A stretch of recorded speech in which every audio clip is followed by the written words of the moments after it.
Assalamualaikum warahmatullahi wabarakatuh. Assalamualaikum warahmatullahi wabarakatuh. Alhamdulillahirabbil alamin. Alhamdulillahilladzi anzalas sakinah fi qulubil mu'minin liyajdadu imanan ma'a imanihim. Allahumma shalli wa sallim wa barik ala sayyidina Muhammadin wa ala alihi wa ashabihi ajma'in. Duhai Allah yang maha menatap, berkahi majlis ini. Engkau yang mempertautkan hati kami, Engkau yang mempertemukan diri-diri kami, Engkau pula yang memberikan ilmu, Engkau yang membuka setiap hati, Engkau yang melindungi dari niat yang salah, Engkau yang melindungi dari ucapan yang salah, Engkau yang melindungi dari amal yang salah. Berkahi pertemuan ini, wahai yang maha menatap. Jadikan tujuan pertemuan ini hanya satu, hanya ridho-Mu, hanya cinta-Mu. Kami berlindung kepadamu dari niat yang salah, dari ilmu yang salah, dari amal yang salah. Engkau yang tidak pernah mengecewakan para peminta duha yang maha agung. Taqabbal minna innaka antas sami'ul alim. Wa tub alaina innaka antat tawwabur rahim. Amin ya rabbal alamin. Terima kasih Buya atas kehadirannya. Sama-sama. Sungguh merasa sangat bahagia pada malam Jumat ini. Allah menakdirkan kita bisa berjumpa, dan para pendengar, para pemirsa juga lihat jaringan radio Buya juga ikut merelay ya, jaringan TV dan media sosialnya. Mudah-mudahan semakin banyak yang mendapat manfaat. Buya sehat? Anak semuanya gimana? Alhamdulillah sehat. Alhamdulillah. Masyaallah. Jazakumullah, semoga ini program yang menarik sekali, dan hikmah di balik apa yang terjadi adalah seperti ini. Seorang muslim dan mukmin harus selalu prasangka baik kepada Allah. Tidak ada musibah yang Allah berikan kecuali ada sesuatu yang besar, dan semoga kebesaran itu kita yang mendapatkannya. Alhamdulillah, kalau kita yakin semua terjadi dengan izin Allah, semua pasti untuk kebaikan, pasti akan menikmati episode apapun gitu ya. Masya Allah. Santri sehat semua di sana Buya? Sehat santri Riang. Malam ini habis acara, nanti mereka main sebentar, 1 jam, baru istirahat nanti. Masya Allah, Alhamdulillah. Kalau tidak keberatan, malam ini kita akan membahas ya obrol-obrolan ringan, bagaimana caranya supaya kita ini menjadi orang yang dicintai Allah. Kan mungkin Buya sudah bisa menceritakan bahwa kalau Allah cinta ke seorang hamba, Allah panggil malaikat Jibril, aku mencintai fulan. Lalu malaikat Jibril memberitahu semua penduduk langit bahwa Allah mencintai fulan, maka cintailah. Bisa terbayangkan orang yang dicintai Allah itu seluruh penduduk langit mencintainya. Lalu malaikat Jibril menurunkan ke bumi dan menanamkan, memberitahu ini yang dicintai Allah, sehingga orang yang dicintai Allah tuh kalaupun meninggal kan belatung-belatung, cacing-cacing pun tahu ini orang yang dicintai Allah, sehingga tidak memakannya. Jadi seharusnya memang hidup ingin dicintai Allah tuh betul-betul mendarah daging dalam kehidupan ini, karena itulah keberuntungan terbesar. Pertanyaannya, apa saja nih kira-kira Buya amalannya supaya jadi orang yang dicintai Allah nih? Subhanallah, bismillah, alhamdulillah, wassalatu wassalamu ala rasulillah habibina sayyidina Muhammad bin Abdillah wa ala alihi wa ashabihi wa yang sangat kami cintai, dan juga kru dan semua tim yang telah Allah pilih untuk menghadirkan program mulia ini. Semoga program ini jadi saksi untuk kita kelak untuk menghadap kepada Allah, untuk bertemu dengan Rasulullah SAW, bahwasanya kita telah membuat sesuatu karena Allah, untuk Allah, dan semoga apa yang kita lakukan saat ini bermanfaat untuk diri kita sendiri dan bermanfaat untuk umat, khususnya yang menyaksikan dan khususnya yang mendengar. Adapun tentang bagaimana agar kita menjadi hamba tercinta Allah, memang ada 2 tangga yang tidak boleh kita tinggalkan. Yang pertama adalah tangga bagaimana kita mendekatkan Allah dengan amal ibadah, atau 2 pilar lah amal ibadah. Kita mengamalkan yang fardu dan mengamalkan yang sunnah seperti dalam hadis qudsi. Kemudian kalau sudah kita mengamalkan yang sunnah, nanti Allah akan mencintai kita. Setelah Allah mencintai kita, Allah akan menjadi kita, artinya menjadi tangan kita. Tangan kita akan dijaga oleh Allah, mata kita akan dijaga oleh Allah. Ini adalah masalah sangat pribadi antara kita dengan Allah, tempatnya adalah tengah malam, di kamar yang sepi yang kita kunci.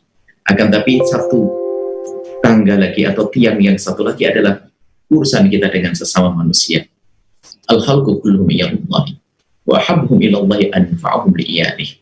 Semua kita adalah makhluk Allah yang paling dicintai, bukan sekedar dicintai oleh Allah, akan tapi yang sangat dicintai, paling dicintai oleh Allah adalah mereka yang punya kiprah bermanfaat untuk manusia dan memberikan manfaat kepada manusia. Ini bermacam-macam modelnya, bukan sekedar kita memberikan makan, bukan sekedar kita memberikan minum, bukan sekedar kita memberikan apa yang mereka butuhkan dari perabot rumah tangga dan sebagainya, akan tapi ada sesuatu yang luar biasa yang sering dilupakan oleh hamba Allah adalah kita memberikan kepada mereka sesuatu yang bermanfaat di akhirat mereka. Sehingga banyak hamba-hamba Allah yang mereka tergugah untuk berderma, menyantuni fakir miskin, hal yang baik, tersanjung, mulia. Akan tapi jika mereka itu tidak kita arahkan kepada Allah, maka sesaat di dunia saja. Artinya kita belum menjadi yang kita hanya berbuat baik, akan tapi tidak kita sampaikan orang yang kita tolong kepada Allah Subhanahu wa Ta'ala. Ini diantara yang sering dilupakan. Kemudian ada hal lain lagi yang sering dilupakan oleh hamba Allah di dalam kebaikan adalah menghentikan sesuatu yang membahayakan untuk mereka, yaitu kita menjadi juru damai umat Nabi Muhammad. Sehingga kalau kita lihat di dalam firman-firman Allah, hadis-hadis Nabi, itu banyak yang sifatnya atau banyak petuah-petuah, petunjuk-petunjuk agar kita itu membuat damai dengan manusia, dengan tidak berbohong, dengan tidak mengadu domba, dengan tidak mencaci. Jadi pilar ini pilar yang paling berat, urusan dengan sesama manusia. Sehingga sampai kabarnya begini, kalau seandainya orang itu sholat fardunya hanya 5 waktu saja, nggak pakai sholat sunnah, kemudian haji cukup sekali kemudian puasa Ramadan saja, nggak melakukan sunnah-sunnah yang lainnya, apapun tidak ada, tapi kalau dia dengan manusia baik, maka dia manusia selamat. Tapi sebaliknya ada orang yang tertipu, dia melakukan ibadah, Masya Allah ibadahnya, pagi hari dia menyakiti hamba Allah, pagi harinya dia menggunjing hamba Allah, pagi harinya dia mencaci, mendendam kepada hamba Allah, maka sesungguhnya dia adalah hamba yang tertipu. Kesimpulannya begini, bahwa dua pilar ini harus kita pegang dengan Allah pribadi. Bukan urusan kita sampaikan kepada siapa pribadi, urusan kita dengan Allah. Tapi urusan yang kedua adalah dengan manusia. Intinya semacam itu. Sehingga yang namanya kenal Allah itu maknanya adalah kita kenal manusia, lalu kita jadikan manusia-manusia yang ada di kiri kanan kita sebagai tangga untuk sampai kepada Allah. Jadi melihat manusia ini sebagai tangga untuk kita melambung di hadapan Allah, mulia di hadapan Allah. Tidak akan kita biarkan pembantu di rumah kita kecuali kita anggap sebagai tangga kemuliaan, tetangga kita dan siapapun yang kita lihat. Nah, kalau seorang hamba sudah punya prinsip semacam ini, kira-kira apa yang terjadi? Keindahan, kebaikan, kejayaan pada akhirnya nanti di dunia dan di akhirat. Mungkin seperti itu gambarannya, insyaallah. Masya Allah. Jadi siapapun yang ingin merasakan kecintaan Allah, hubungan kita dengan Allahnya harus sangat bagus, diantaranya bersegera kepada yang fardu dan menyempurnakan dengan yang sunnah, begitu ya. Dan yang kedua, bagaimana kerinduan kita orang-orang itu bisa selamat, tidak hanya di dunia, tapi bisa selamat sampai di akhirat. Kita memang sering bersedekah untuk keperluan dunianya, tetapi apakah kita mau bersedekah agar orang itu menjadi ahli sorga? Nah, mungkin ini lebih hebat lagi ya, karena ada yang kasih sayang ke manusia untuk keperluan dunia, tapi ada yang kasih sayang kepada manusia sampai ingin menjadi ahli sorga di akhirat. Baik, nah ini tentang urusan dengan Allah nih. Karena banyak yang menyebut nama Allah, juga bersujud ke Allah, tapi di hatinya sepertinya masih sibuk dengan selain Allah. Gimana itu, Uya? Baik, yang diinginkan atau yang diminta oleh Allah terhadap kita untuk menjadi hamba yang selalu mengabdikan kepada Allah. Wa ma khalaqtul jinna wal insa illa liya'budun. Penghambaan ini yang harus kita jelaskan. Bagaimana penghambaan yang sesungguhnya kepada Allah? Apakah cukup orang sujud? Kemudian apakah cukup orang melakukan ibadah-ibadah seperti puasa itu? Dan apakah setiap orang yang berkecimpung dalam urusan dunia berarti dia jauh dari Allah?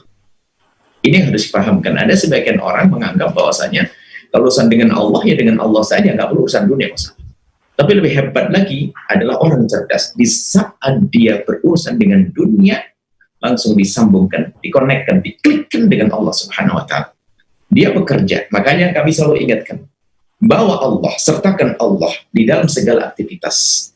Anda yang duduk, misalnya kita serukan kepada siapa yang duduk di direksi, di kursi direksi, para pemirsa, atau yang lagi pergi ke toko, atau lagi bekerja sebagai pegawai kantor, atau libatkan Allah di dalam perjalanan hidup kita. Artinya begini, kalau kita sebuah pengusaha, kita seorang pengusaha, kita punya gambaran keuntungan. Di dalam kita meraih keuntungan ini, sebelum kita dalam hitung-hitungan, kita akan ambil tender itu karena kita ada hitungan keberuntungan. Atau kita punya toko, ada gambaran untungnya berapa. Jadi sertakan Allah begini, sebelum kita mulai sudah kita bawa Allah. Nanti kalau memang aku sudah berhasil, akan aku berikan sebagian hartaku, berapa persen, 2%, 10%, 5% untuk Allah. Satu. Jadi libatkan Allah di dalamnya langsung. Sehingga ini yang pertama. Yang kedua, karena kita sadar ini semuanya untuk Allah, maka di dalam beraktivitas dunia tidak boleh melanggar aturan Allah. Kalau sudah penuhi dua syarat ini, maka biarpun kelihatannya urusannya urusan dunia, maka itulah urusan akhirat. Sehingga disebutkan dalam hadis itu, alangkah banyaknya amal kelihatannya amal dunia, tapi ternyata nilainya adalah akhirat. Begitu sebaliknya, ada amal urusannya akhirat, kelihatannya akhirat, tapi ternyata nggak ada nilainya di hadapan Allah. Artinya kita tidak jangan sampai kita ini tertipu dengan amal ibadah kita, atau sebaliknya tiba-tiba karena kita sudah rajin ibadah merendahkan orang yang secara zahir tidak ibadah, kurang ibadahnya. Akan tapi biarpun mereka adalah hidupnya adalah dalam urusan dunia, tapi kalau ternyata pikirannya, oh aku akan membangun ini pesantren tauhid, ini kurang begini, pesantren ini kurang, dia ternyata kelihatannya urusan dunia, siang malam dia urusan dunia, tapi ternyata hatinya adalah dengan Allah, maka dia sebetulnya telah ma'rifat kenal Allah Subhanahu wa Ta'ala. Ya seperti itu. Jadi tinggal nyambungkan saja. Bahkan di dalam sholat sendiri, pendidikan dari Nabi, ada Mu'ad. Mu'ad itu sholat kepanjangan. Di belakang ada wanita tua, bapak-bapak tua, ada anak kecil. Tiba-tiba marah satu pun, fatanan ya Mu'ad, kau jadi penfitnah, bikin orang gundah gulana. Kalau kau jadi imam sholat, kemudian ada ibunda yang ada seorang bayi menangis, percepat sholat. Urusan sholat dengan Allah Subhanahu wa Ta'ala. Ternyata di saat kita dengan Allah pun tidak boleh lupa dengan manusia. Jangan sampai kita seolah dengan Allah, tapi tetangga tersakiti, kemudian saudara tersakiti, ibunda tersakiti, maka ini adalah orang yang salah, tidak ya kurang ilmu tadi. Nah seperti itu. Jadi bagaimana kita membekali siapapun di saat kita beraktivitas urusan dunia, sambungkan dengan Allah agar langkah kita, gerak-gerik kita ada nilai pahala di hadapan Allah. Dan itulah orang yang selalu ingat Allah. Ya mau qu'uda wala junubi, dalam keadaan bangun dia ingat Allah, dan tidur semua aktivitasnya adalah dia ingat Allah Subhanahu wa Ta'ala. Seperti itu insyaallah. Jadi kita tidak boleh berprasangka buruk kepada orang yang hanya kelihatannya sibuk dengan dunia, padahal hatinya sibuk dengan Allah. Tapi ada juga yang sibuk dengan urusan agama, sujud, zikir, tapi hatinya sibuk dengan dunia. Misal ceramah seperti ini, sibuk dengan follower, dengan viewer, sibuk dengan, bukan tidak boleh ingin dilihat, tetapi harusnya kan kalau sedang bicara begini lebih sibuk dengan Allah yang maha melihat, Allah yang maha mendengar, daripada dengan manusia yang mendengar. Allah yang maha mendengar, yang menilai itu adalah yang maha mendengar. Kalau kita bangga misalkan dengan dunia yang dititipkan Allah, sampai hati kita lebih sibuk mengharapkan dunia dari ibadahnya, nah, beda dengan yang mengharapkan akhirat dari dunianya. Mungkin begitu ya, Buya ya. AA pernah mendengar uraian tentang ada orang yang beribadah, tapi dengan ibadah ini dia mengharapkan orang-orang itu jadi menghormati dirinya, mengharapkan kalau nyuruh orang-orang bersegera, kalau dia belanja ingin orang itu jadi murah, karena tahu saya ini orang yang paham agama dan mengamalkan agama. Kalau dia belanja ingin orang itu jadi murah dia, karena tahu nah, ini juga ini orang yang bagian dari nafsu ya, walaupun menggunakan ibadah. Bahkan dia adalah orang yang sangat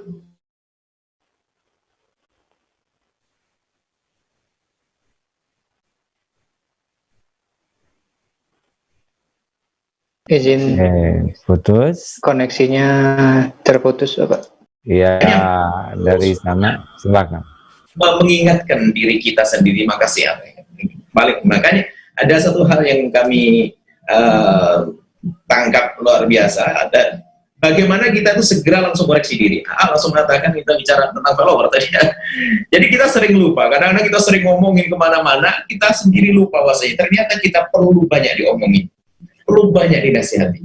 Bisa jadi betul seorang penceramah hanya yang ditanyakan adalah berapa banyak yang datang, yang parkir mobil atau sepeda motor, kelas apa yang akan datang. Itu sudah musibah besar. Apalagi kalau nanti dia punya ilmu, punya amal, kemudian punya wibawa hanya mencari dunia, wah ini berbahaya sekali. Kalau pada zaman dahulu, orang-orang kafir pada zaman Nabi itu menyembah berhala, alasannya untuk mendekatkan diri kepada Allah. Menyembah berhala untuk mendekatkan diri kepada Allah, dia salah. Tapi ini manusia jahat, Allah ditunggangin untuk mencari dunia, mencari berhala. Ini lebih serem lagi manusia-manusia semacam ini. Makanya Nabi mengatakan, aku lebih takut kepada orang ini daripada kepada Dajjal. Kalau jadi ulama, namanya ulama su. Tidak ada fatwa kecuali imbalannya adalah urusan dunia. Tidak ada apapun jadi dunia. Berceramah, adalah memberi urusan dunia. Ya, tidak ada. Dan dialah yang digambar oleh Nabi, orang kelihatannya berkecimpung dalam urusan dunia, ternyata tempatnya di neraka. Bahkan bisa mengatakan, aku mencari ilmu untukmu ya Allah. Kau dusta. Lempar ke neraka jahanam. Kata Allah Subhanahu wa taala hadis qudsi. Semoga Allah menjauhkan kita dari hal yang demikian. Kita minta hanya kita diberi Allah ilmu, dan yang memudahkan mengamalkan adalah juga Allah. Kita diberi Allah ilmu, dan yang memudahkan mengamalkan adalah juga Allah. Kita diberi Allah. Kita harus ngadu kepada Allah. Ya, jadi kalau menyimak berarti kalau ingin betul-betul mendapat cinta Allah, itu harus murni ya di dalam ini. Memang ingin, karena kalau kita menggunakan aksesoris dunia, aksesoris agama, ibadah, doa, ngaji, haji, umroh, dan segala urusan, tetapi hati haji, umroh, ingin penilaian makhluk, pujian, penghargaan, kekaguman orang, malah mungkin orang seperti ini lebih dimurkai Allah dibanding dengan orang awam yang ingin dipuji orang.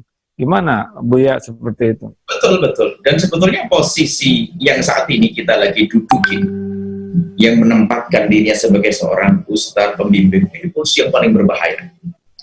Di saat disanjung bangga, berlebihan, bilang amal, apalagi di saat kita dibenci, dimarahi, kemudian ikut marah, kita dalam posisi yang luar biasa membahayakan.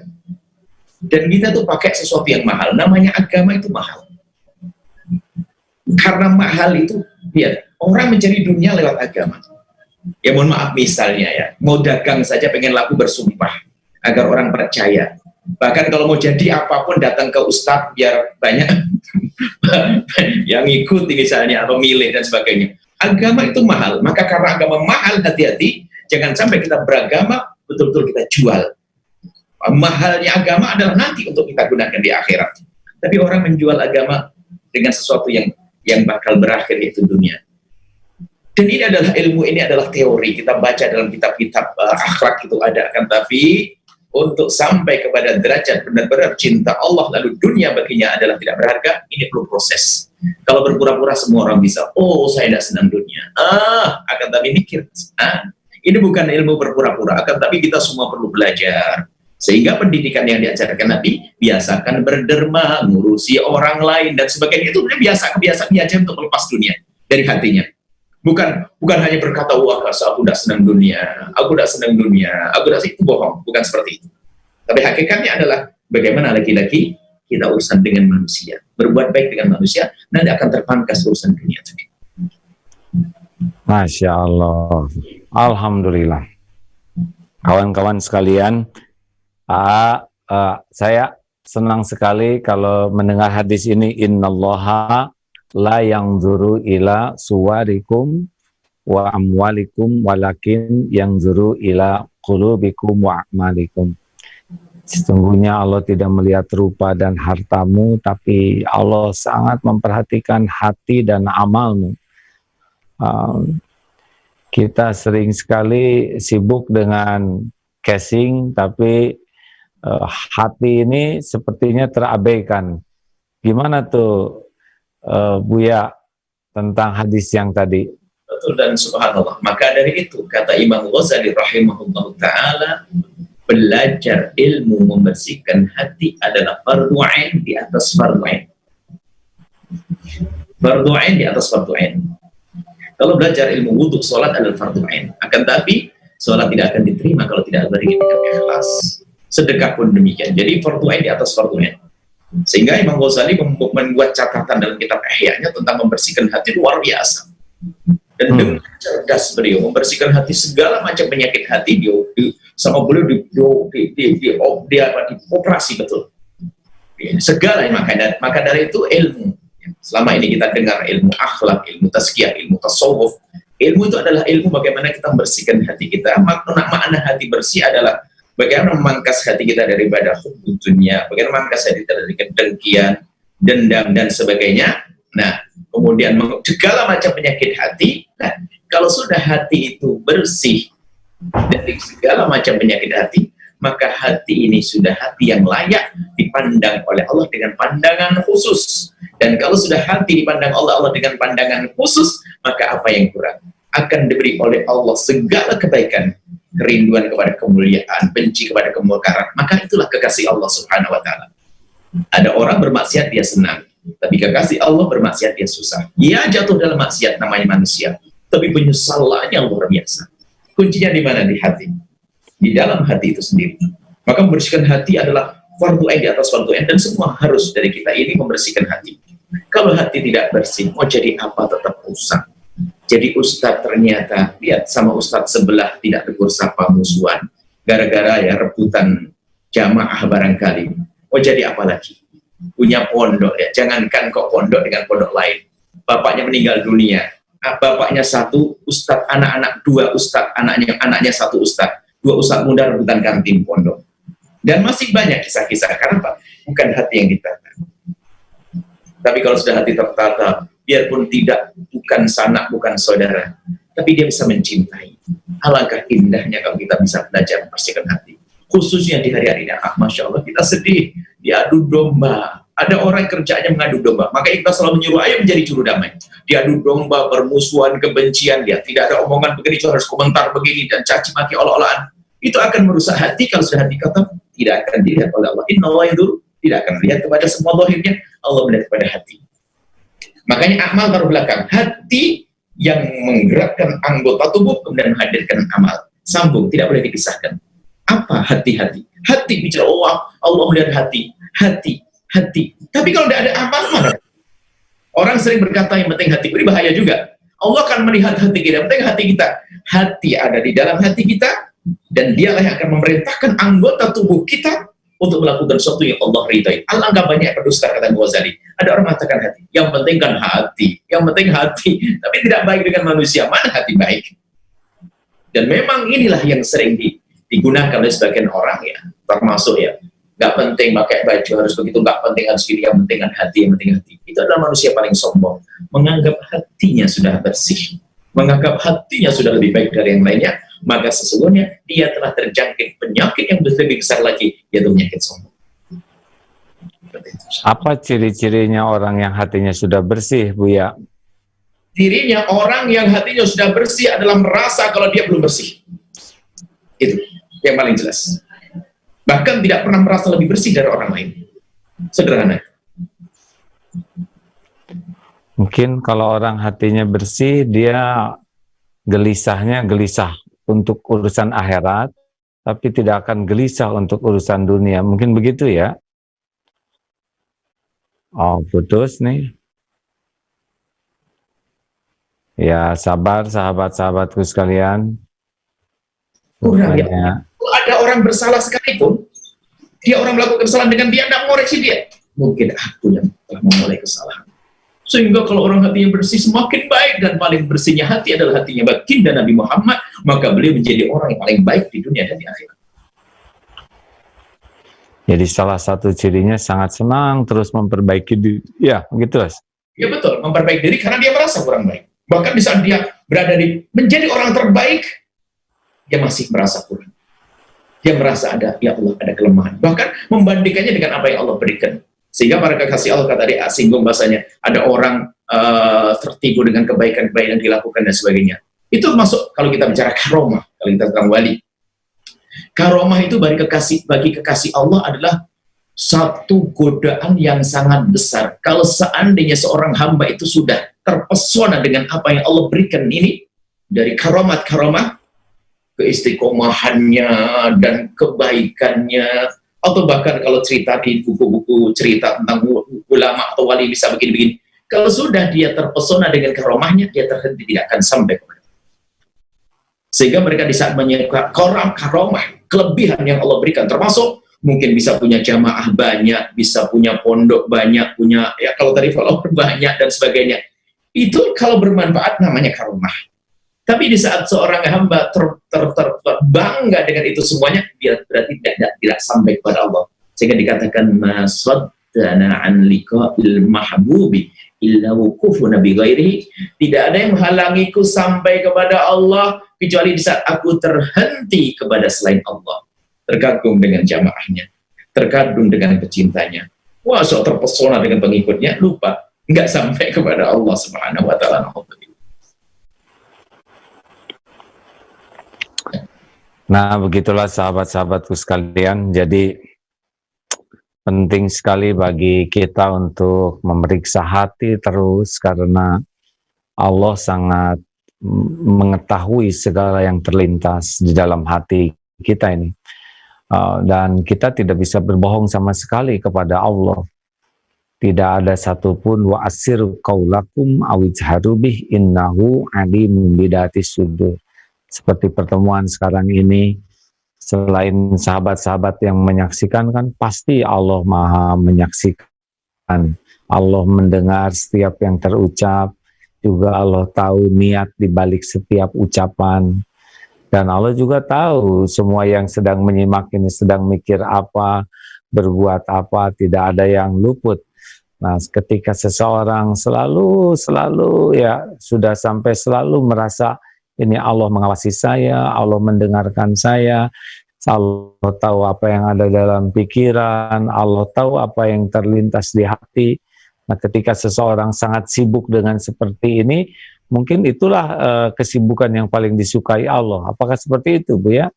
Betul. Seperti itulah seharusnya memang seorang hamba ini, makanya makom tadayyun, makom beragama yang tertinggi setelah iman Islam adalah makom namanya ihsan, makom muraqabah. Nah, katarahu fa ilam takun taru fa innahu yarak, beribadah kepada Allah dengan bermacam-macam ibadah, seolah-olah kita melihat Allah. Dan ini adalah kita tidak mampu saat ini melihat Allah nanti di akhirat. Tapi ada kemudahan yang Allah berikan setelah itu melalui lisan Rasulullah, fa ilam takun tarahu, jika engkau tidak bisa melihat Allah, dan kita tidak bisa melihat Allah, akan tapi fa innallaha yarak, agar kita senantiasa sadar kalau Allah melihat kita. Dan ini adalah puncak tadayyun, puncak beragama. Makanya kalau orang selalu ingat Allah, gimana dia bisa berbuat maksiat? Kalau maksiat segera kembali pada Allah. Sampai dikatakan bahwasanya jika ada seorang hamba bermaksiat yang beriman, hamba beriman, bermaksiat pilihannya dua. Dia melakukan kemaksiatan dan dia yakin Allah tidak melihatnya, maka dia akan menjadi kafir dan dia tidak akan melakukan seperti itu. Yang kedua, dia melakukan kemaksiatan dan yakin Allah melihatnya, maka dia adalah kurang ajar. Sehingga kalau orang ada imannya, susah melakukan kemaksiatan. Tapi kita manusia bisa bermaksiat, namanya hala ghaflah. Di saat kita lalai, maka bagi orang yang mulia seperti itu, di saat melakukan kemaksiatan tidak ada lagi pilihan bagi dia kecuali kembali kepada Allah menjadi hamba yang bertobat. Kita semuanya bersalah.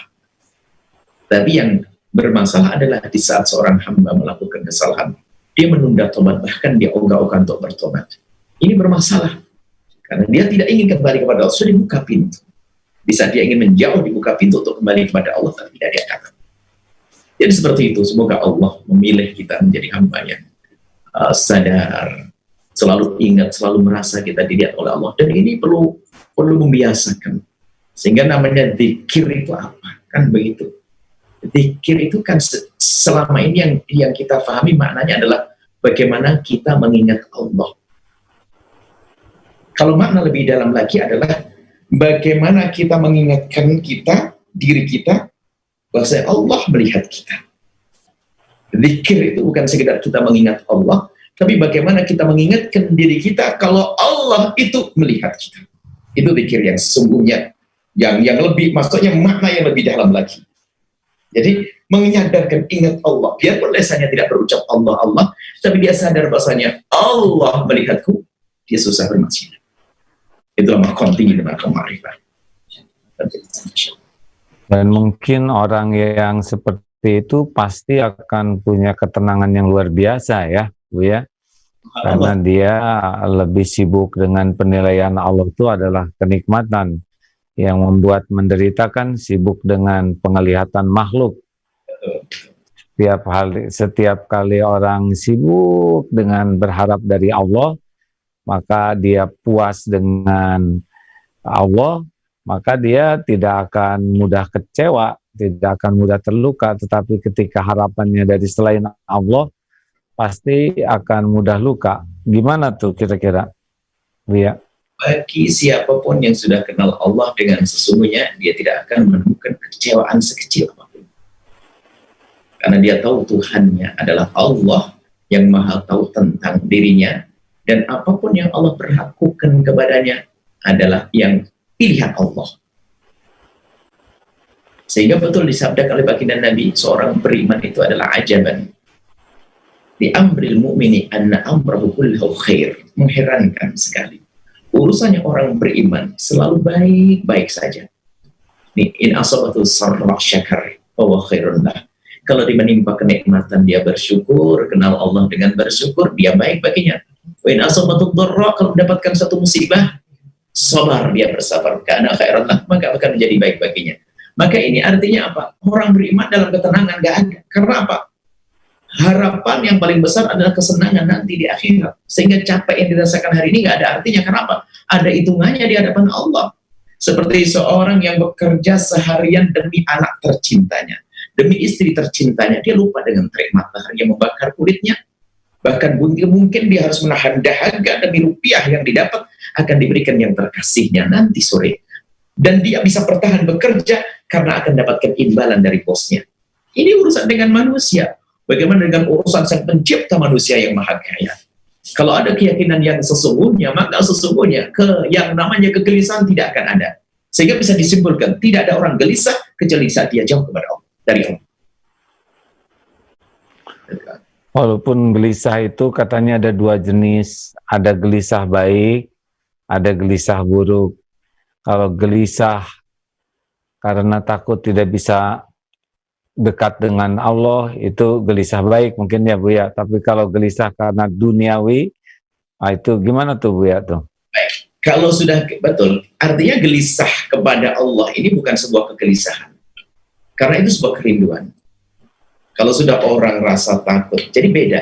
Jadi gini, kalau memahami rasa takut, kalau kita takut dari harimau, kita akan lari menjauh. Tapi kalau takut kepada Allah, apa yang terjadi? kita mendekat. Jadi kegelisahan tidak akan terjadi sesungguhnya. Memang rasa takut hukuman Allah, takut siksaan Allah, itu bukan di lisan yang kita ucap. Coba kalau orang benar dia rasa takut dihukum oleh Allah, takut dihukum karena apa? Aku takut dihukum oleh Allah karena aku menyentuh silaturahmi. Apa yang terjadi? Dia nyambung silaturahmi. Aku takut dihukum oleh Allah karena aku meninggalkan sholat. Dia akan lakukan sholat. Tapi kalau rasa takutnya ada di lisan Allah, saya takut pada Allah, gak akan berbuat apa-apa, itu takut bohongan. Tapi kalau takut sesungguhnya, jadi sebetulnya akan bukan sebuah gelisah. Bukan sebuah kegelisahan, biarpun bahasanya kadang-kadang kita terjemahkan bahasa aku susah, takut dengan dosa saya, itu susah. Tapi sesungguhnya orang itu tidaklah susah. Karena apa? Semakin dia menyadari kesalahannya, dia semakin dekat kepada Allah. Berarti yang dimaksud gelisah tadi adalah gelisah urusan dunia, gelisah urusan-urusan ya dengan kehilangan ini susah. Bayangkan punya pabrik 16, kebakaran 4. Stres masuk rumah sakit, masih ada 10 padahal perusahaannya, pabriknya. Ini kan orang yang cara berpikirnya sudah betul-betul keblinger. Dia bukan habis, punya 16 perusahaan, 16 hancur, kebakar, 10-nya masih hidup, tapi dia masuk rumah sakit. Misalnya. Bu ya, minum dulu atuh Bu ya, silakan. Kalau ada air, kita minum dulu ya. Izin minum Bu ya. Masya Allah, silakan. Masya Allah, Zakumullah. Terima kasih, Masya Allah. Jadi kalau kita ingin bahagia, pilihannya adalah kita harus dekat dengan Allah. Kalau kita ingin dekat dengan Allah, maka perbaiki ibadah kita dan juga kemanfaatan kita kepada makhluk-makhluk Allah. Tapi keibadah dan kemanfaatan makhluk tidak bisa mendekatkan kecuali kalau hatinya bersih, ya. Orang yang hati bersih itu adalah orang yang roja dan khaufnya hanya kepada Allah. Semakin berharap dari selain Allah, semakin takut kepada selain Allah, maka dia tidak akan pernah merasakan nikmatnya dekat dengan Allah, karena memang sandarannya adalah selain Allah. Jadi PR terpenting sekarang kalau kita ingin dicintai Allah adalah bagaimana supaya kita mulai menghentikan berharap dari makhluk, sehingga bulat semakin utuh harapnya hanya ke Allah, dan Allah pasti tahu, niscaya Allah memberikan hadiah sakinah. Gimana tuh Ustaz kalau ada yang berpikir begitu? Betul lah, kalimat itu adalah benar. Jadi kita tidak boleh berharap kecuali kepada Allah. Tetapi jangan berlebihan di dalam melahirkan lafaz ini seolah-olah kita tidak butuh dengan manusia. Nggak boleh. Kita memerlukan manusia. Kita memerlukan orang tua kita, seorang istri nafkah dari suami dan sebagainya. Nanti ini kalimat yang kadang-kadang, makanya kalimat dalam dunia akhlak, dunia adab, dunia hati, dunia ma'rifat, dunia tasawuf, kadang-kadang kalimat-kalimat yang hanya dikumandangkan sebagai kalimat yang mewah, akan tapi tidak coba dirasakan. Ini bahaya sekali, sehingga diskusi tentang ilmu tasawuf sampai jam 3 malam tapi nggak sholat malam, kan bahkan nggak sholat subuh berjamaah. Ini adalah sebuah permasalahan di dalam diskusi tentang keagamaan. Maka tentang bagaimana seorang itu tadi apa masalah roja mengharap hanya kepada Allah ini dimaknai di saat kita diberi oleh seseorang atau mengharap kepada seseorang, jangan menjadikan dia adalah satu-satunya jalan rizki kita dari Allah, sehingga di PHK nggak perlu dia stres karena jalannya bukan dia saja, tetapi dia bingung sesaat, wajar manusia. Nggak perlu kita berpura-pura, oh saya tenang saja, karena kita tidak pernah di PHK. Coba dilihat kita di PHK. Akan tapi seorang hamba di saat dikagetkan dengan musibah langsung kembali kepada Allah. Nah, ini seperti itu. Jadi kita berharap kepada manusia ini diizinkan, tapi berharap kepada manusia ujungnya adalah kepada Allah. Sehingga coba kalau kita ingin menginginkan apa, membangun saja sebuah pesantren, kita berharap dari orang-orang kaya, orang-orang yang tidak harus kaya, orang yang bersemangat, kita datang, ayo membangun. Kita berharap kepada mereka. Tapi di balik harapan kita ini apa? Kita banyak harapan di balik kita memberitahu kepada hamba yang berjuang. Misalnya hari ini kita sampaikan seru sekali, kita serukan sekali.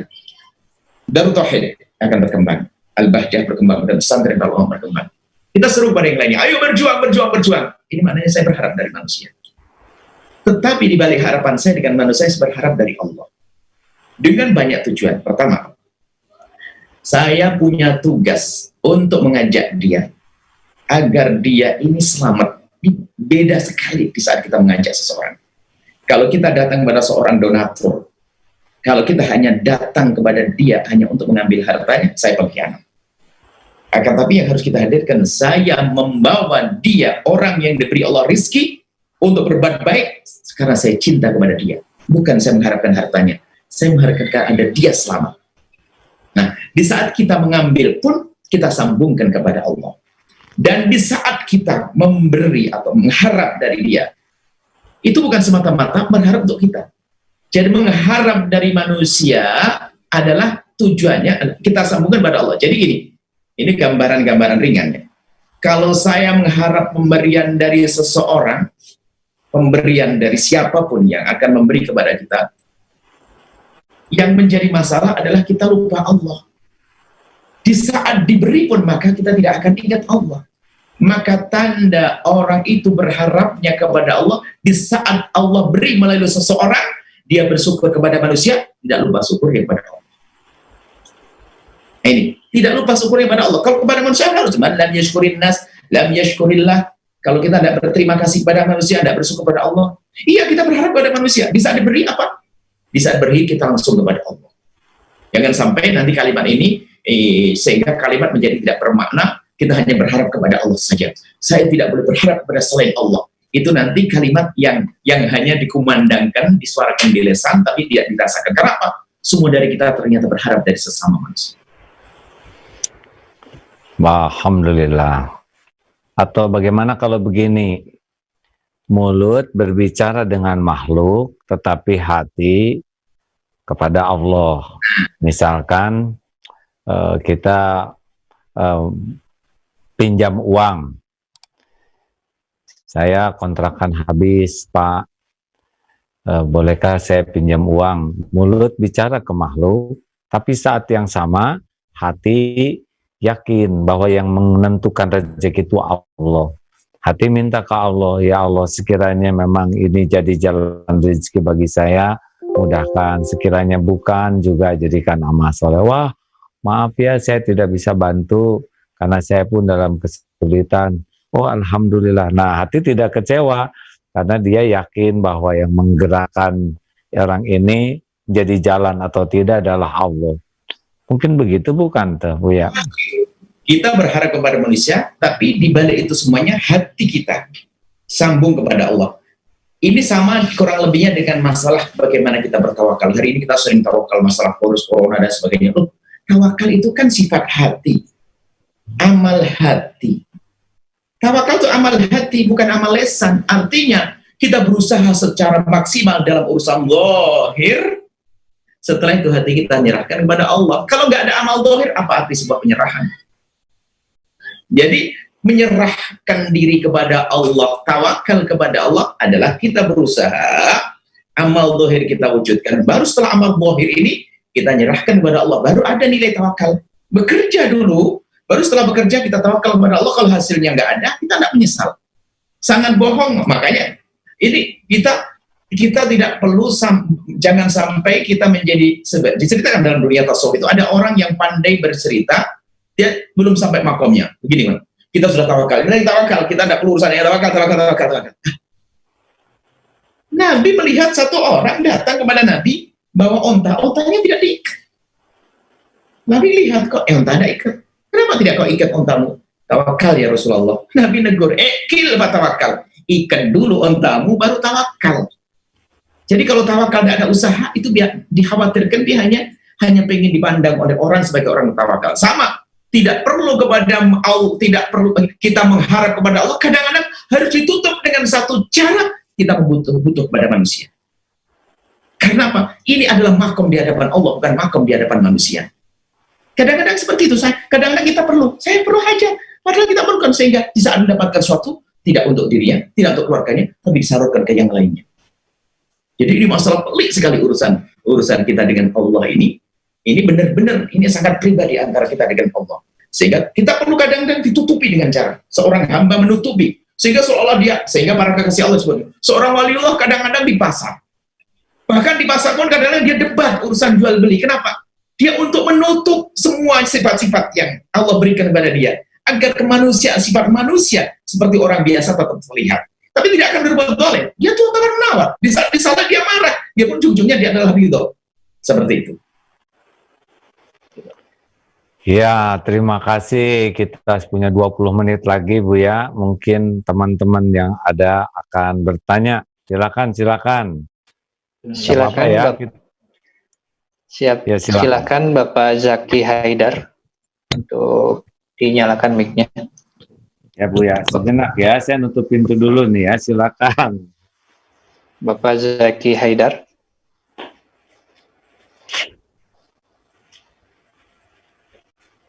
Mohon maaf Bu ya, masih menunggu.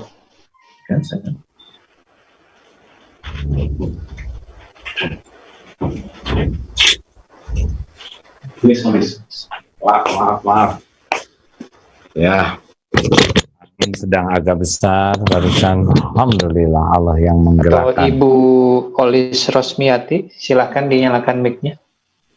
Kalau nggak ada nggak apa-apa, Bapak selesaikan aja. Ini ilmunya saya yang bagian Bapak aja yang bertanya kalau tidak ada yang masuk lagi. Ya. Siap Pak. Baik, Bu ya, kita teruskan ya tentang berharap dan takut ke makhluk. Ini juga sekarang, wah saya tidak takut virus, saya takut hanya kepada Allah. Kalau tadi Roja ya, saya cuma berharap ke Allah, saya tidak berharap ke siapapun. Ternyata ini pun mengandung bahaya.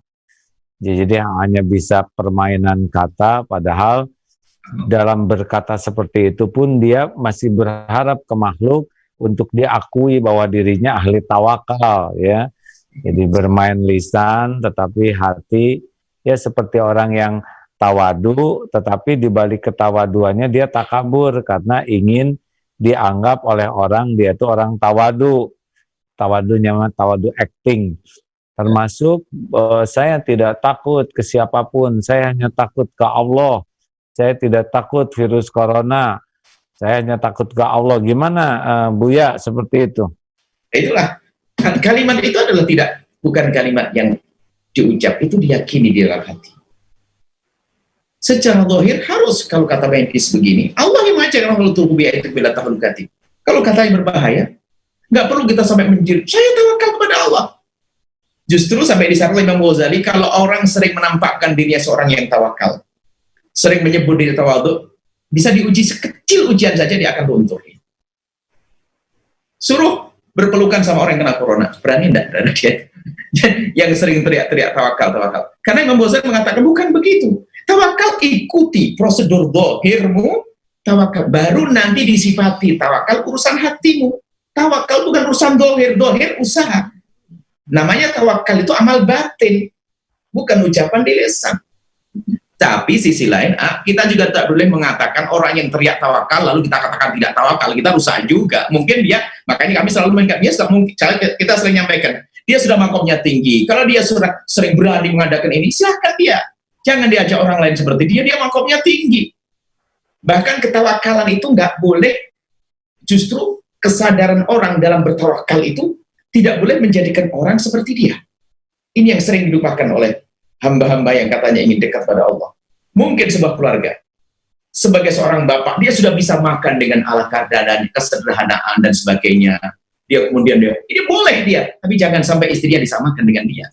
Anaknya diharuskan seperti dia, nggak boleh nyeksa dia. Tawakal itu sangat pribadi.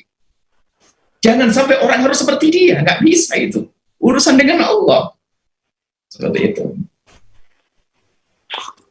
Nah, nambah ilmu ya sahabat-sahabat sekalian. Jadi memang kita harus hati-hati di dalam menyatakan ketawakalan kita. Jangan-jangan tawakal kita lebih memerlukan pengakuan makhluk daripada ingin diterima. Juga ketika kita melihat, mendengar orang yang mengakui seperti itu, kita pun tidak usah sibuk meremehkan karena tidak menyelesaikan masalah. Jangan-jangan kita sedang sombong juga nih. Betul. Orang mengakui begitu, tapi kita jadi ikut berpenyakit, ya. Jadi yang paling bagus itu kita memang mendoakan saja supaya yang tawakal itu benar-benar sesuai antara lisan dan hatinya. Begitu ya, Bu ya? Baik, ini tentang Ramadan ini hampir habis waktu kita Ramadan. Gimana nih Bu ya? Kalau Ramadannya masih keadaan seperti ini, taraweh di rumah, sholat id di rumah. Sholat id gimana tuh? Kalau taraweh memungkinkan di rumah. Kalau sholat id misalkan ada halaman belakang, gimana Bu ya tuh? Sholat id adalah sunnah yang dikukuhkan hampir disepakati oleh para a'immah. Sholat id diadakan menurut madhab kita Imam Syafi'i radhiyallahu ta'ala anhu, bisa dilaksanakan di mana saja, akan tapi sebaiknya di masjid. Tapi menurut madhab lain seperti Imam Ahmad bin Hanbal, di halaman. Sebenarnya masalah ringan, di mana tempat yang paling nyaman, bisa menampung orang banyak, makanya jangan hilaf di sini. Kita tidak ingin harus masjid, harus lapangan, harus masjid, harus lapangan.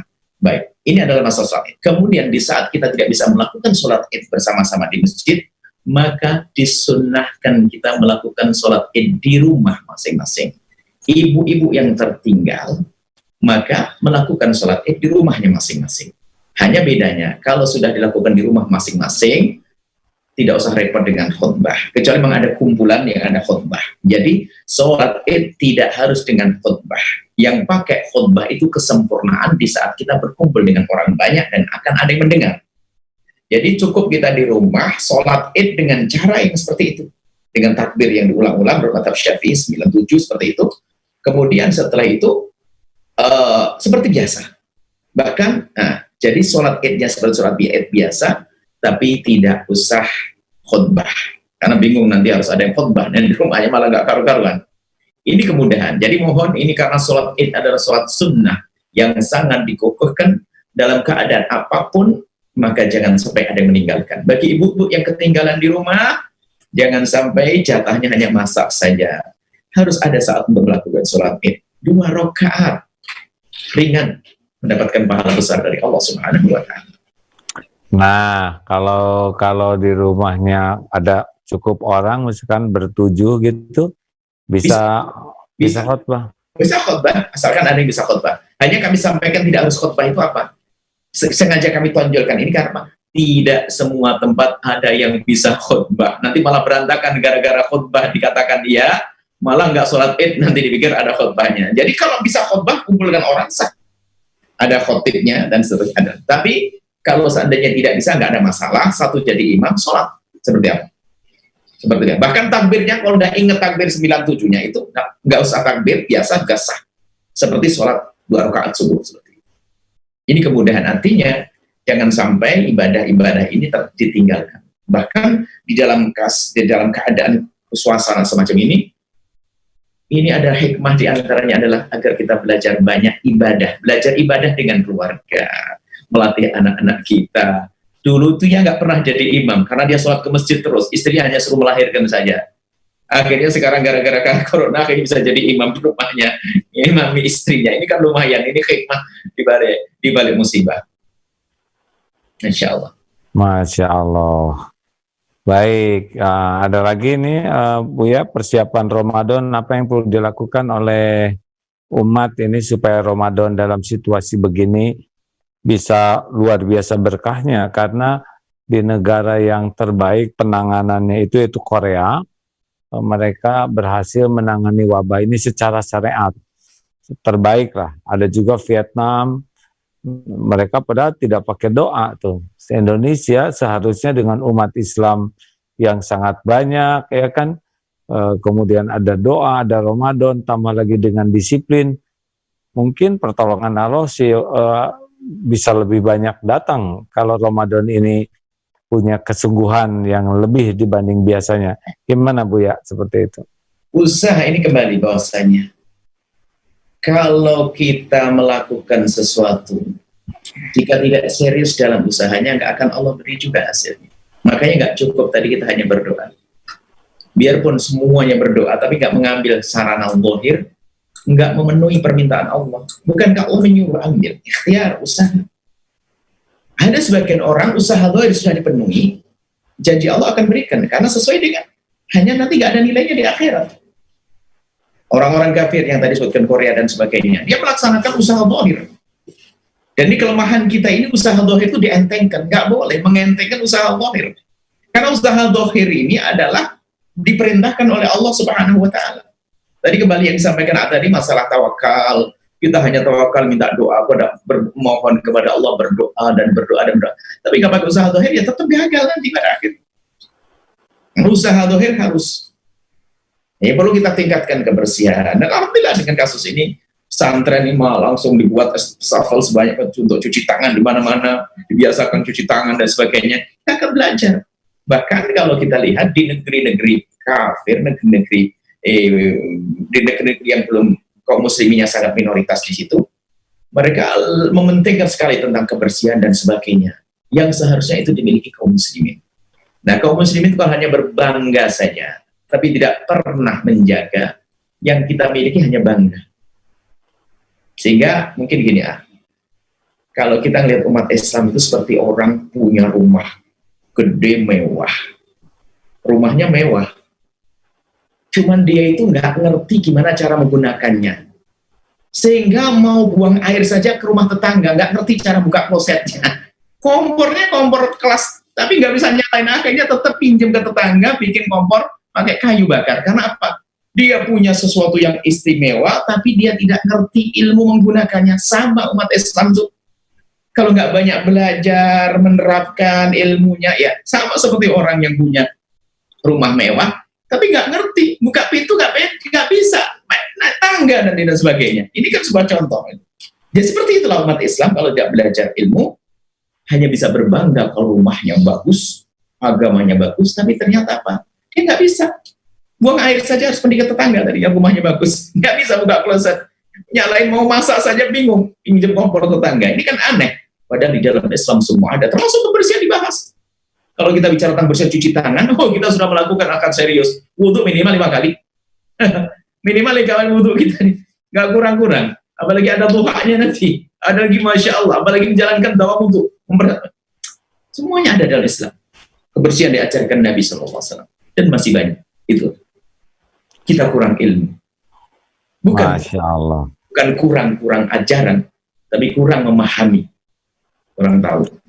Kurang memahami, dan kalaupun yang paham kurang mau mengamalkan juga ya. Ya. Seharusnya pesantren dan masjid adalah bukti nyata keindahan Islam, kebersihannya, ketertibannya, kerapihannya, kedisiplinannya. Teman-teman bercerita, Darut Tauhid sudah bisa jadi contoh kebersihannya. Kita survei ke sana, Masya Allah. Dan seharusnya jangan sampai ada pondok kesan kumuh. Mana kesan Islam seperti itu? Kumuh. Itu bukan Islam. Pondok berusaha untuk bersih. Tidak harus barang mewah, tapi bersih. Seperti itu. Baik. Tak terasa, Buya, sudah tinggal 7 menit nih. Mungkin ada pesan-pesan terakhir sebelum kita menutup acara ini. Subhanallah, apa ya? Mungkin dari A juga. Hanya sedikit yang ini terakhir, mungkin sebelum A, kita juga pengen dengar dari A secara khusus untuk kami. Dalam keadaan semacam ini, yuk kita berlomba untuk menjadi juru damai. Kita sudah capek melihat berita-berita antara, mohon maaf, kita tidak bicara antara politikus-politikus yang mungkin sering, tapi di kalangan ustadz, bahkan orang yang sekarang sudah pada biasa untuk caci maki, olok-olok, menanamkan kebencian dan permusuhan. Makanya sudah waktunya kita menjadi juru damai. Dan untuk menjadi juru damai ini tentu kembali kepada ketulusan hati kita untuk memandang siapapun yang ada di kiri kanan kita, kalau dia adalah umat Nabi Muhammad SAW. Sehingga kita tidak sempat memandang dengan benci. Kalau ada perbedaan, pertentangan dan sebagainya, manusia wajar. Tinggal bagaimana kita menyikapi itu semuanya. Tapi yang repot kalau sudah orang biasa dengan mencaci dan mengolok. Dan inilah musibah di akhir zaman ini. Sehingga kalau sekarang AA bicara sangat baik, pasti di bawahnya masih ada aja komentar yang tidak baik. Apa yang diinginkan dari orang semacam ini? Inginkan Apa yang harus kita lakukan untuk dia? Kita doakan saja. Kemudian di saat ada orang semacam itu, kita jangan jadi orang seperti itu gitu. Sekarang kadang-kadang ada perubahan dari yang ada orang mengajak kepada kebaikan, heboh. Tapi di saat ada orang menyeru kepada kebatilan, tenang-tenang saja. Ini kan cara berpikir yang besar. Bahkan yang mempermasalahkan kadang-kadang diri kita sendiri. Hanya karena kebencian, hanya gara-gara saya, mohon na'udzubillah saya akan sampai. Hanya gara-gara saya nggak cocok sama A, semua mengenal langsung saya bantah. Ini kan musibah. Oh, gitu aja. Padahal tidak ada urusannya. Saya membantah hanya karena saya nuruti kebencian, menuruti dendam, sehingga setiap omongan seseorang harus saya bantah. Agak indah sekali selama ini mengajarkan bagaimana manajemen kolbu itu, yaitu bagaimana kita bisa sabar, kita tabah, kita saling cinta, itu yang harus kita hadirkan. Dan inilah saat ini harus semakin kita harus berusaha untuk jadi juru damai. Damai yang sesungguhnya, bukan basa-basi. Damai, kita sendiri damai dengan diri kita. Kita damai dengan mereka, dan kita menyeru mereka untuk damai. Silakan, kita ingin dari kami nasihat khusus untuk kami. Wah, kalau saya itu sedang belajar yang sabda Rasulullah yang biman tuharramu alaihin nar. Tahukah engkau yang diharamkan tersentuh api neraka? Karena kalau ke surga amalannya belum bagus, jadi takut masuk neraka. Ternyata ada 4 nih. 1, hayyinin, layyinin, qaribin, sahlin. Jadi orang yang hayyin itu, kalau yang baca tuh orang yang sangat teduh, meneduhkan, lahir batinnya itu tenang, menenangkan. Kenapa ada orang hayyin? Karena memang dia hatinya tuh bersama Allah terus, sehingga oleh Allah dikaruniakan ala bidzikrillah tatma'innul qulub. Kalau orang hatinya tenang, raut mukanya tenang, tutur katanya tenang, tulisannya tenang, dan itu sangat disukai oleh Allah Subhanahu wa taala, sehingga diharamkan tersentuh api neraka. Yang kedua, layyinin, orang yang sangat sopan santun, dan sopan santun ini pasti lahir dari sifat rahmat, rahim, ya, yang penyayang, rahmatan lil alamin. Jadi kalau kita sayang lihat orang lain itu hamba Allah, lihat dia berdosa tuh pasti orang tuanya ingin dia tuh jadi anak yang soleh, melimpah keinginan lihat orang lain bahagia, selamat, mulia, dapat hidayah. Nah itu akan keluar ke lemah lembutan, artinya begitu ya. Dan yang ketiga adalah qaribin, orang yang akrab, dekat, hangat, dan ini lahirnya dari ketawaduan. Makin orang rendah hati, maka dia akan nyaman bergaul dengan siapapun. Seperti halnya Rasulullah SAW sangat rendah hati, sehingga setiap yang datang berjumpa dengan Rasulullah, pasti SAW merasa sayalah orang yang paling spesial. Karena Rasulullah kalau bertemu dengan seseorang, perhatian, raut muka, pikiran, hatinya, sikapnya fokus. Tidak menganggap remeh, tapi memperlakukan spesial. Nah, sehingga walaupun tidak berapa lama, hatinya itu terbakar oleh api cinta, seperti Surya Kanta, kalau fokus ya membakar gitu. Dan yang keempat adalah sahlin. Jadi dalam situasi begini memang perlu sekali kita ini mengendalikan diri sehingga tidak menjadi orang yang mendramatisir masalah, mempersulit, berbelit-belit, tetapi yassiru wala tu'assiru. Kita termasuk orang yang bisa membuat urusan itu lebih mudah, lebih proporsional, lebih simpel, sehingga waktu kita tuh produktif untuk maju terus. Ini sih harapannya, pengen menjadi orang yang hayyin, layyin, qarib, sahal. Doakan saja Ustaz, semoga kita semua memiliki pribadi yang diharamkan tersentuh api neraka. Kita tutup dengan doa, Buya, fadol. Amin dengan amin, amin. Yang mengamin, ya, Buya, silakan, fadol. Allahumma sholli wa sallim.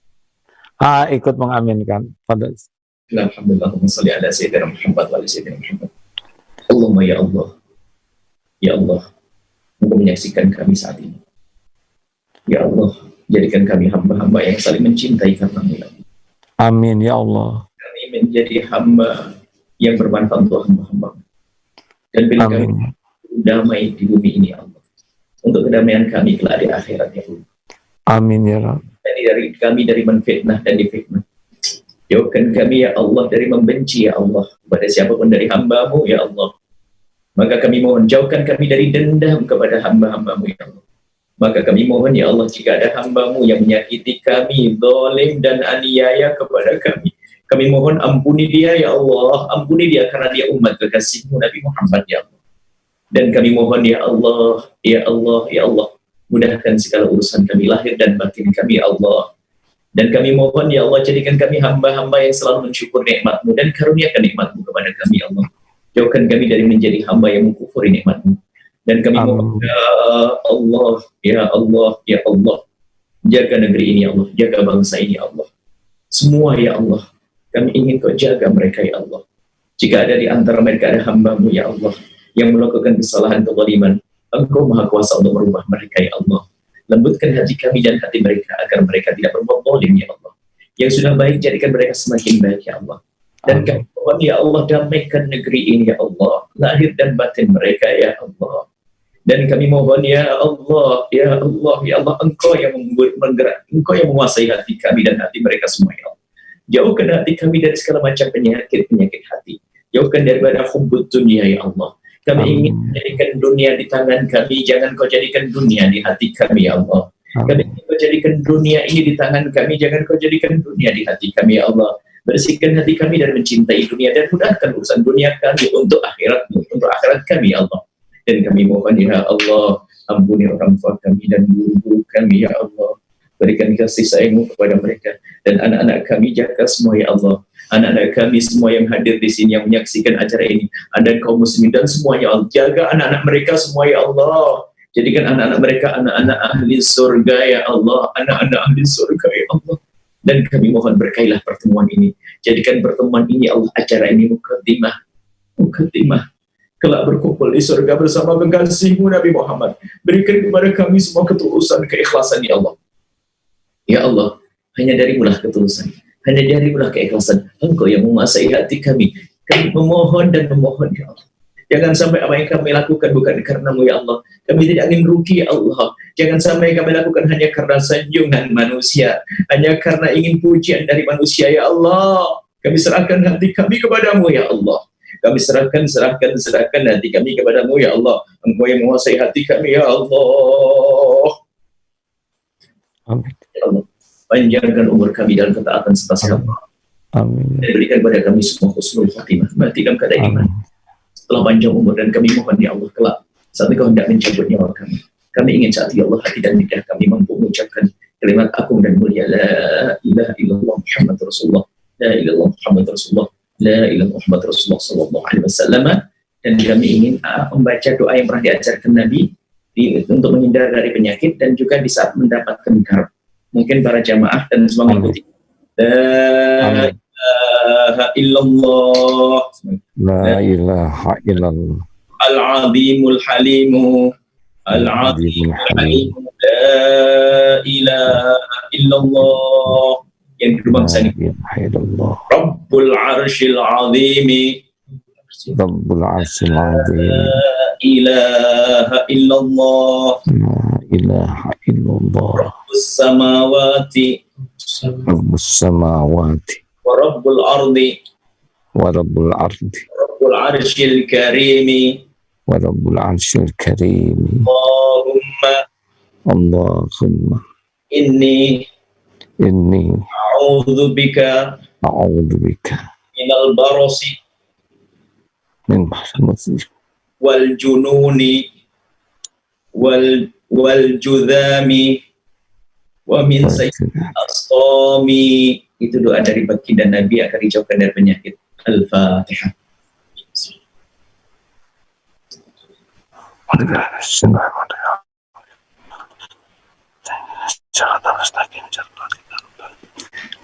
Amin ya Allah. Amin. Alhamdulillah, amin ya rabbal alamin. Terima kasih Buya, semoga Allah yang maha mendengar, maha memperhatikan, mengabulkan doa-doa ini. Dan terima kasih, semoga kita ditakdirkan bisa berjumpa kembali dalam kebaikan, tidak hanya di dunia ini, tapi sampai di surga nanti. Para jamaah sekalian, terima kasih. Mudah-mudahan Allah yang Maha Agung memberikan keberkahan, sehingga yang kita lakukan ini membawa kebaikan yang banyak dan kebaikan yang langgeng sampai di akhirat nanti. Jazakallah khair, Buya. Salam hormat untuk keluarga dan seluruh jamaahnya, santrinya. Kita tutup dengan doa akhir majlis. Subhanakallahumma wa bihamdika asyhadu alla ilaha illa anta astaghfiruka wa atubu ilaik. Assalamualaikum warahmatullahi wabarakatuh.